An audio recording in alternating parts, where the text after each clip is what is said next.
King Viserys would reign for 9 more years, but the bloody seeds of the Dance of the Dragons had already been planted.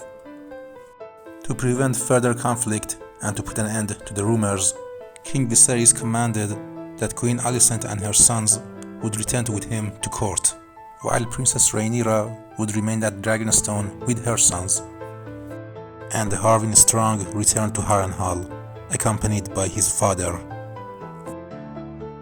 Shortly after they arrived, a fire broke out in the tower they were sleeping, and both father and son were killed. The cause of the fire was never determined. Lord Strong had been the king's hand, and Viserys had come to rely upon his strength and counsel. Sickness had made him weak, and ruling the realm was a challenging task. Instead of choosing someone new, Viserys chose to recall to court Sir Otto Hightower, the queen's father. Not long after Sir Otto arrived at King's Landing, the court was informed that Princess Rhaenyra had married her uncle, Prince Daemon Targaryen. The king, the court, and small folks were all outraged. Some suggest that Rhaenyra knew her father would never approve of this, so she wed in secret. Others present a different reason. The princess was once again pregnant and did not wish to give birth to a bastard. Whatever the reason, at the end of that year, Rhaenyra gave birth to another son, a silver-haired boy named Aegon, who, unlike his half-brothers, was obviously a Targaryen. Queen Alicent was furious when she learned that the baby had been named Aegon. From now, to avoid confusion, we refer to the queen's son as Aegon the Elder and Princess Rhaenyra's son as Aegon the Younger.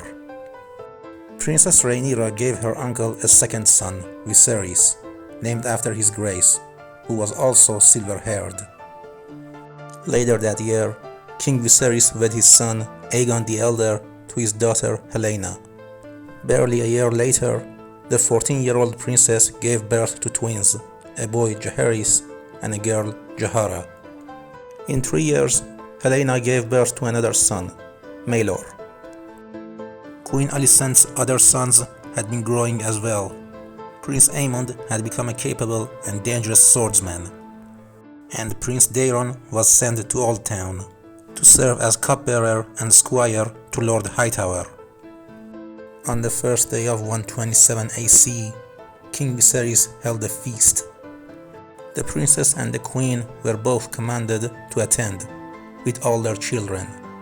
In a show of amity, each woman wore the other's color, and many declarations of love were made. Prince Daemon raised the cup to Sir Otto Hightower and thanked him for his service. In return, Sir Otto spoke of the princess' courage.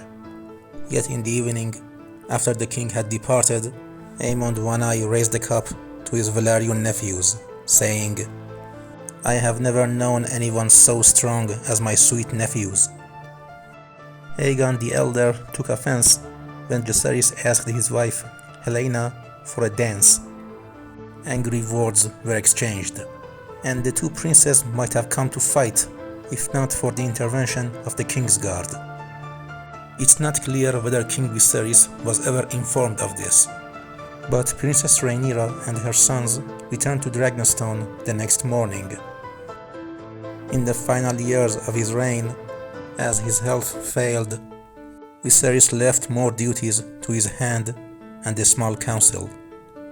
As the year 129 AC began, the 52-year-old king was growing ever weaker.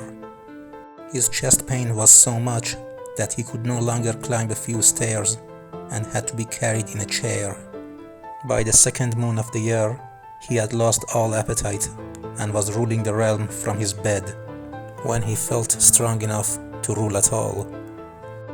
Meanwhile, on Dragonstone, Princess Rhaenyra was once again pregnant.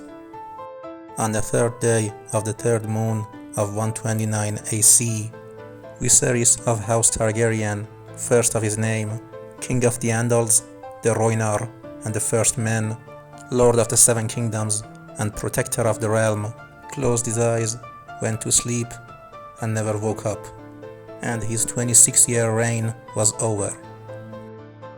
Then the storm broke, and the dragons danced.